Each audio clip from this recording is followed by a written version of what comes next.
Hi, everyone. Sometimes home isn't a place, it's a feeling you build together. From a small kitchen to a big dream, Diep and James show us what love can create, even in the hardest times. If you believe in stories of hope and second chances, make sure to subscribe for more heartfelt tales like this. Dusk settled over the small shack, where two flickering oil lamps glowed faintly against the unfinished wooden walls. The smell of sawdust and wet cement hung in the air, signs of the new kitchen slowly taking shape. Amid the clanging of hammers, Diep sat on a low stool, phone in hand, her face lit by the weak screen light. "James, can you come home early today?" she asked softly, her voice full of warmth. "I've cooked rice already. Come eat with me, okay?"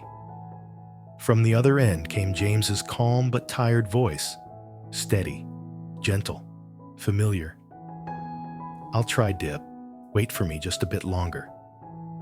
The call ended, leaving only the echo of hammer strikes. Diep stared at the phone a moment longer, her expression mixed with longing and quiet strength. Turning to the old builder still working beside her, she called out, "Uncle, won't you stay and eat with me? I made enough for two." The man wiped his forehead, smiling kindly. "Another time, dear. I want to finish this kitchen tonight. When it's done, we'll eat properly." Diep nodded. "All right, I'll make a big meal for you then." She sat alone by the rough wooden table, a simple piece she had sanded herself. Running her fingers along the smooth surface, she smiled faintly. "This table's nice. Much better than the old rice pot we used to eat on." The words stirred memories of struggle, cold nights, shared bowls of rice, a life that felt temporary. But now, the table symbolized something new: stability, a future. The hammering outside wasn't noise anymore. It was a heartbeat of change. Wind slipped through the gaps in the wall. Diep pulled her thin jacket tighter. Loneliness pressed in, but beneath it burned a small flame of determination. Just a little more, she thought. Finish the house, start the company, bring everyone home. She looked toward the half-built kitchen and whispered, "This will be the place where everything begins again." Later, the fire crackled softly in the small stove. Smoke and the scent of simmering soup wrapped the room in warmth. Diep, her hands red from washing vegetables under icy water, moved quickly between the pots. She was humming quietly when a familiar voice broke through the sound of rain tapping on the roof. "Diep, what are you cooking?" She turned sharply. There he was, James, still in his work suit, hair damp from the drizzle, holding a plastic bag. His tired face brightened as he stepped inside. "I brought your slippers and the pillow you left in the car." Diep's lips curved into a smile. "You made it home." He looked around the room, eyes softening. "It's cozy in here. You've done a lot." She brushed her hair back, shy. "It's still messy. Come, help me cut the meat." James chuckled, rolling up his sleeves. "Yes, ma'am." He took the knife and began slicing, each motion sure and quick. The simple rhythm of chopping and stirring filled the air, blending with the soft hiss of boiling soup. Diep hesitated, then said, her voice trembling with excitement, "James, I did it." He paused. "Did what?" "I registered the company today," she said, smiling so wide it almost hurt. "The paperwork will be ready in 2 days. After that, we can look for an office together." For a moment, he just stared at her. Then a proud grin spread across his face. He set down the knife and pulled her into a hug. "You really did it. I'm proud of you, Diep." She pressed her face against his chest, laughing softly. "I wanted to surprise you." He held her closer. You've built this from nothing. You turned every struggle into something real. They stood there in the glow of the oil lamp, surrounded by the scent of soup and sawdust. The flickering light reflected off the walls, like the dawn of something new. When they finally sat down to eat, the wooden table between them felt less like furniture and more like a symbol of how far they'd come and how much farther they could go. James stirred his soup, glancing at her.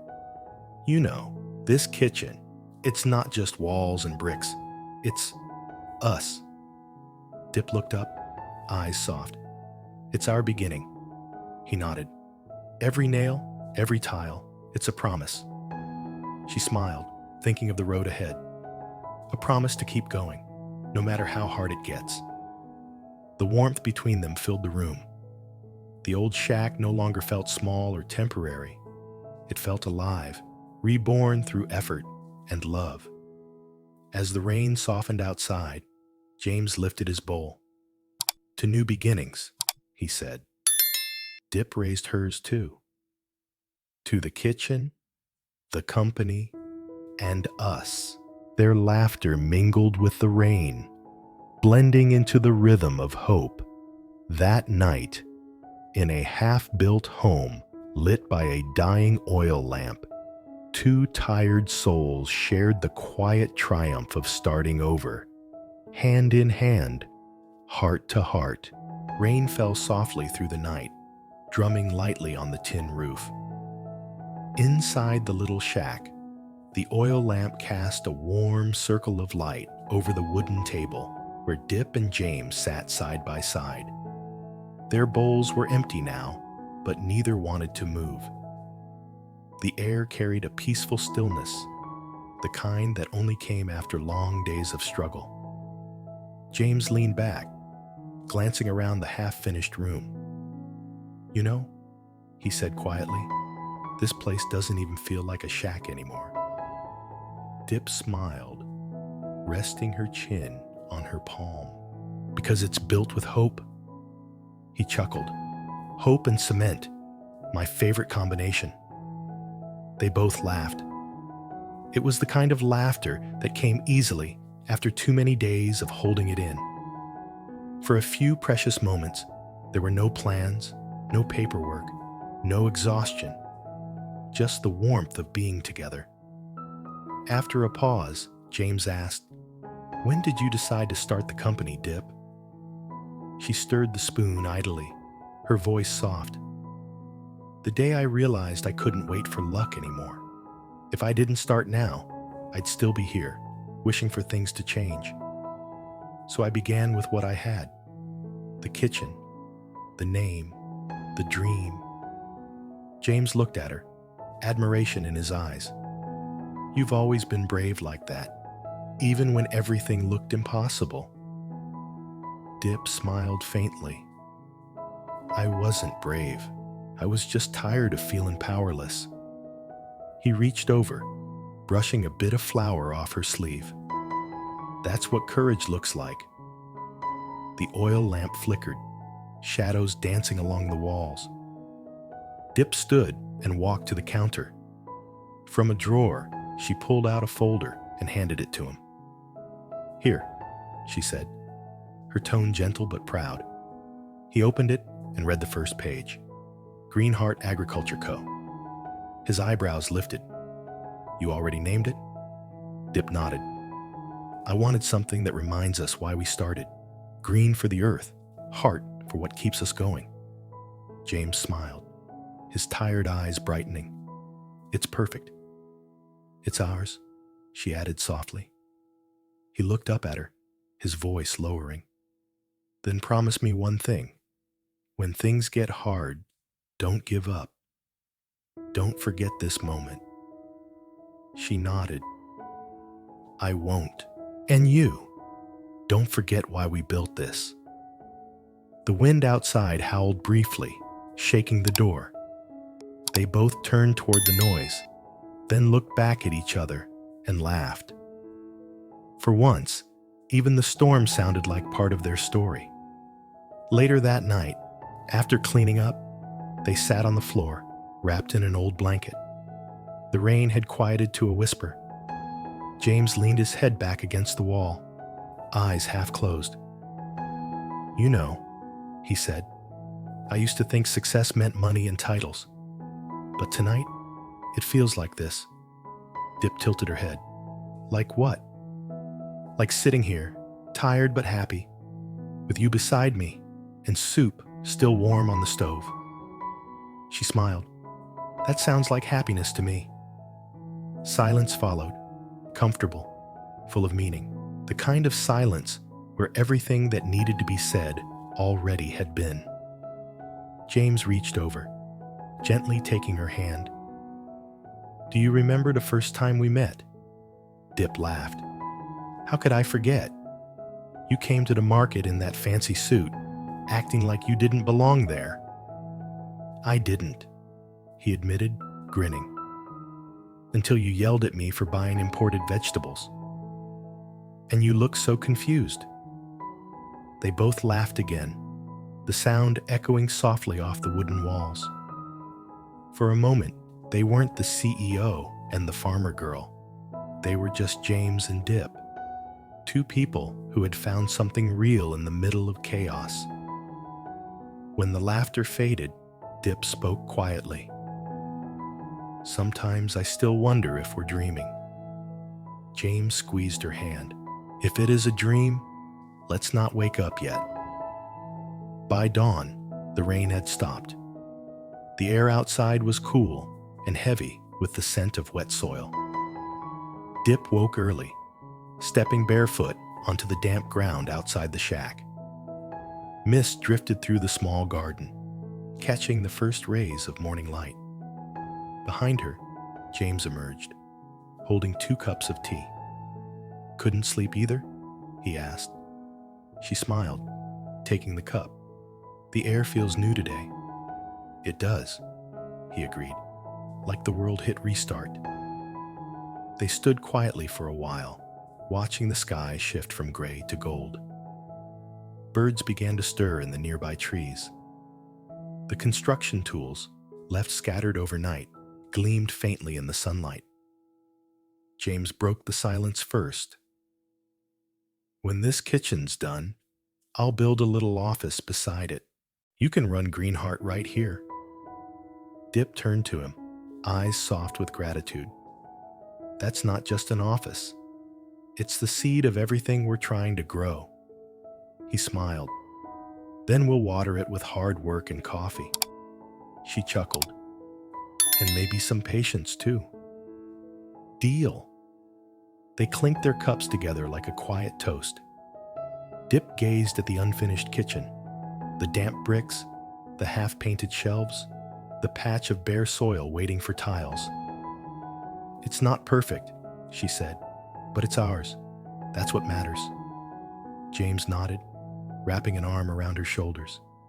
"Every wall here holds a story. Every scar, every crack. It's proof we tried." The morning sun grew stronger, illuminating their faces. Diep took a deep breath, filling her lungs with the scent of rain and new beginnings. "Do you think Nye will like it here when she comes back?" she asked softly. James smiled. "She'll love it. She'll finally have her own garden, her own room, a place that smells like home." Diep's eyes glistened. "Then we'll keep building. For her, for us." He nodded. "Brick by brick, just like your company." The wind carried away their words, mixing them with the soft rustle of leaves. The house still looked humble, but beneath its roof beat something extraordinary. 2 hearts rebuilding their world from scratch. Diep turned to James and whispered, "Maybe happiness isn't something you find. It's something you build." He looked at her, smiling. "Then let's keep building, Diep." Together, they walked back toward the half-finished kitchen, sunlight spilling through the doorway. Behind them, the world sparkled with dew, and ahead of them, waited everything they had yet to create. One meal, one dream, and one promise at a time. In a small shack lit by flickering lamps, Diep worked tirelessly to rebuild her life while waiting for James to return home. Between hammer strike and silver dinner, she dreamed of a real home and a small agriculture company they can build together.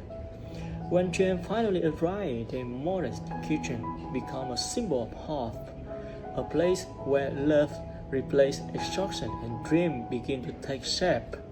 As rain falls through the line, they share laughter, memory, and a quiet promise to keep building no matter how hard life gets. By dawn, the unfinished kitchen stands as a proof of their perseverance, a beginning carved out of a struggle and failed. Their story reminds us that happiness isn't found overnight. It built piece by piece with love, patience, and belief in one another. Thanks for watching.